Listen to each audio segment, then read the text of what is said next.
Alasan saya mengambil prodi manajemen di UMBRI karena akan mendapat keterampilan kepemimpinan dan komunikasi yang baik, serta mempelajari, memahami bagaimana cara mengelola sumber daya manusia dan proses bisnis secara efisien. Prodi manajemen di UMBRI sangat baik dan saya bangga bagian dari prodi manajemen di UMBRI dan bagian dari Universitas Muhammadiyah Riau.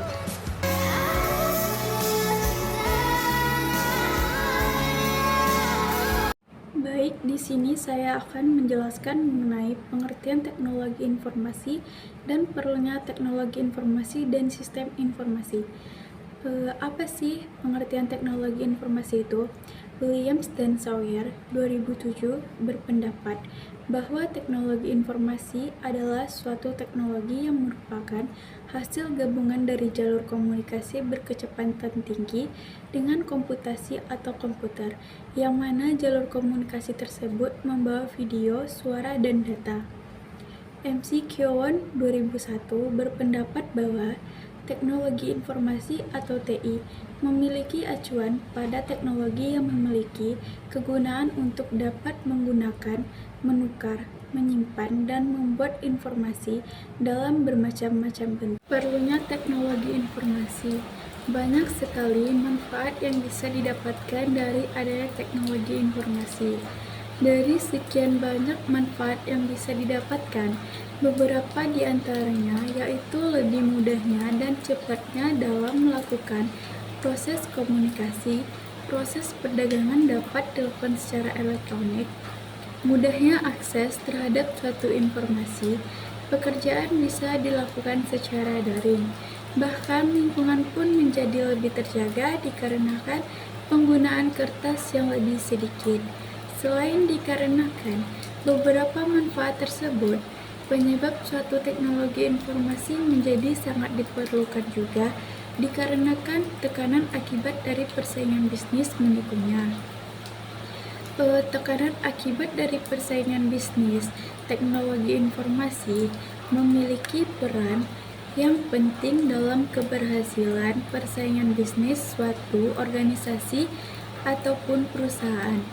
Salah satunya ialah untuk mengatasi tekanan-tekanan dalam persaingan bisnis, yang mana pada zaman sekarang persaingannya menjadi semakin ketat dikarenakan perkembangan globalisasi.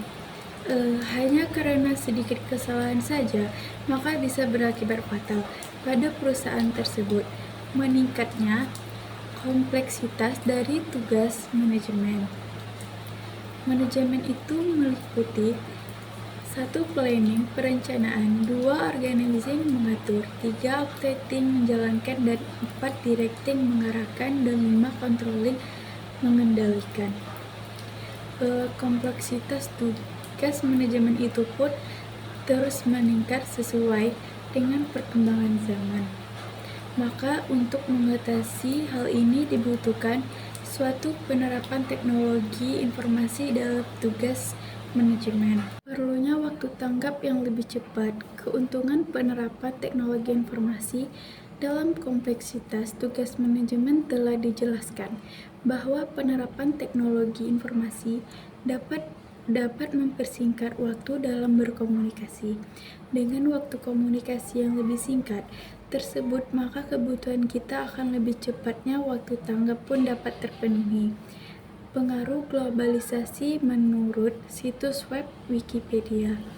Globalisasi adalah sebuah proses integrasi dalam lingkup dunia yang terjadi dikarenakan pertukaran pemikiran, produk, pandangan dunia, dan berbagai macam aspek kebudayaan lainnya. Dalam peristiwa globalisasi, salah satu yang menjadi faktor utama yang mendorong ke saling bergantungan, interdependensi budaya, dan aktivitas ekonomi ialah penerapan dari teknologi informasi. Salah satu penerapan dari teknologi informasi tersebut ialah kemunculan internet. Dalam suatu era globalisasi, setiap aspek akan selalu berkembang tanpa batas apapun, entah batas waktu, jarak, tempat, ataupun batas-batasan lainnya. Perkembangan aspek seperti ini dapat terwujud dikarenakan adanya penerapan dari teknologi informasi. Berikutnya ialah Sistem Informasi atau SI. Sistem menurut CD pada Jurnal Computation and Business Volume ke-7 2013, sistem yaitu kumpulan elemen-elemen yang terkait dengan tujuan akhir, yaitu tercapainya suatu tujuan. Sistem menurut Azhar Susanto 2013 pada bukunya yang berjudul Sistem Informasi Akuntansi. Sistem merupakan sebuah grup atau kumpulan dari bagian sistem atau komponen yang berupa fisik dan non-fisik yang berhubungan untuk mencapai suatu tujuan. Data dan informasi. Data merupakan fakta yang dapat digunakan sebagai masukan agar menghasilkan sebuah informasi. Informasi merupakan kumpulan hasil dari kumpulan data yang telah diproses dan nantinya dapat membantu saat menentukan suatu keputusan.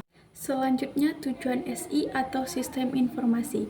Peranan sistem informasi yang sering kita jumpai dalam kehidupan sehari-hari, contohnya diantaranya yaitu satu sistem akademis berbasis website yang dapat mempermudah kita untuk mengakses data terkait akademisi.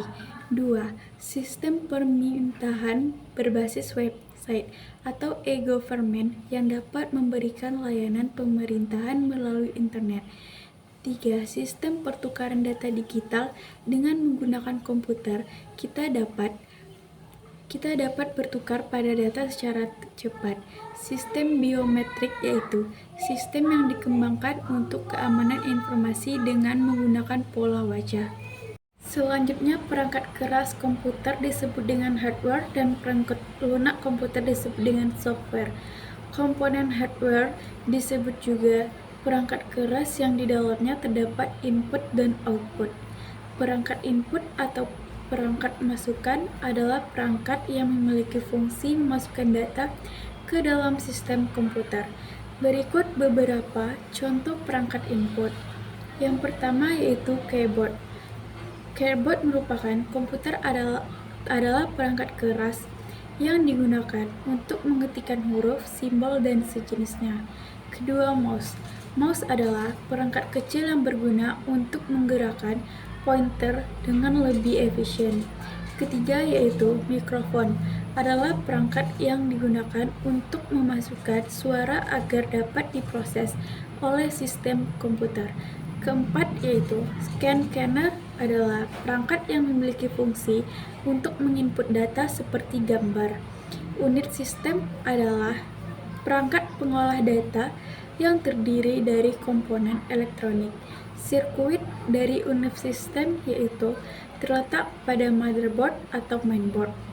Komponen utama motherboard adalah prosesor dan memori. Selanjutnya, perangkat lunak komputer. Apa sih perangkat lunak komputer itu? Perangkat lunak komputer adalah peranti atau komponen dari komputer yang berbentuk data, program dan file digital yang bisa dibaca atau dipasang dalam komputer. Software bisa juga disebut sebagai bagian sistem dalam komputer yang tidak memiliki wujud. Dan istilah seperti ini digunakan agar menonjolkan perbedaan dalam antara software perangkat lunak dan hardware perangkat keras. Karena dikatakan sebuah software, maka bisa dikatakan bahwa software itu jelas berbeda dengan hardware atau perangkat keras. Selanjutnya, pengambilan keputusan di level manajemen. Pengambilan keputusan merupakan suatu hasil dari proses mental atau kognitif yang membawa seseorang yang terlibat ke dalam pemilihan sebuah rangkaian aksi dari beberapa alternatif pemecahan masalah yang ada. Semua proses pengambilan keputusan tentu menghasilkan satu keputusan final. B. Pengambilan keputusan. Keputusan dibagi menjadi dua tipe, yaitu yang pertama, setengah terstruktur, merupakan perpaduan antara keputusan terstruktur dan tidak terstruktur. Keputusan ini umumnya bersifat rumit dan membutuhkan analisis serta pengamatan yang terperinci. Yang kedua, tidak terstruktur, merupakan keputusan yang tidak dapat diprogram dan tidak selalu dapat terjadi. Keputusan ini dapat terjadi dalam manajemen tingkat atas. Berikutnya, jenis-jenis pengambilan keputusan di level manajemen. Pada umumnya, suatu organisasi memiliki hierarki manajemen.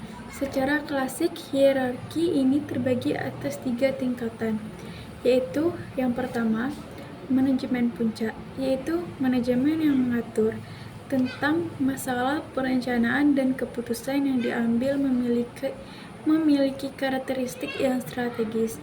Yang kedua, manajemen menengah, yaitu menangani permasalahan pengawasan yang berfokus pada masalah administrasi dan berkaitan dengan pengelolaan sumber daya. Yang ketiga, manajemen operasional, yaitu yang terkait dengan kegiatan harian. Keputusan yang diambil pada manajemen ini disebut keputusan operasional. Selanjutnya, sistem penunjang keputusan atau decision support system. Dalam pengambilan keputusan, ada suatu sistem yang disebut sistem penunjang keputusan atau decision support system. Sistem penunjang keputusan merupakan sistem yang dapat membantu pada saat pengambilan keputusan dalam bisnis atau organisasi. Sistem penunjang keputusan dapat digunakan pada tingkat manajemen, operasi dan perencanaan. Sistem penunjang keputusan juga dapat digunakan untuk membantu mengambil keputusan dalam masalah yang memiliki kemungkinan berubah dengan cepat. Sistem penunjang keputusan dapat berupa komputer atau tenaga manusia atau kombinasi dari keduanya. Berikutnya, data, informasi, dan pengetahuan. Yang pertama, data. Dalam komputasi, data adalah bentuk informasi dengan bahasa tertentu yang telah diolah secara efisien.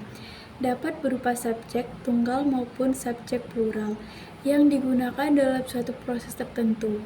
Contoh data dapat berupa lembar absensi mahasiswa dalam suatu perkuliahan. Yang kedua, informasi. Apa sih informasi itu? Informasi adalah hasil dari data yang telah diproses sedemikian rupa sehingga dapat memberikan pengetahuan kepada orang yang menerimanya. Informasi dapat dikatakan sebagai data apabila informasi tersebut dimasukkan ke dalam komputer, dan jika data tersebut telah diproses, maka keluarannya akan bisa dikatakan sebagai informasi lagi.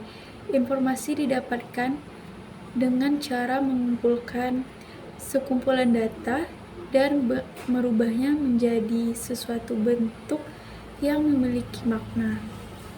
Selanjutnya, pengetahuan. Data dan informasi adalah dasar untuk pembentukan pengetahuan. Pengetahuan dapat didefinisikan sebagai informasi yang valid, kontekstual, relevan, dan dapat ditindaklanjuti. Dalam definisi yang lebih sederhana, pengetahuan adalah informasi yang dikodifikasikan. Selain itu, pengetahuan juga dapat diperlakukan sebagai objek yang dapat diperoleh, diintegrasikan, dan disebarluaskan sebagai komunitas dan menjadi produk yang dapat diperdagangkan. Pengetahuan juga dianggap sebagai informasi dengan makna. Sekian dari saya. Mohon maaf apabila ada salah kata. Wassalamualaikum warahmatullahi wabarakatuh.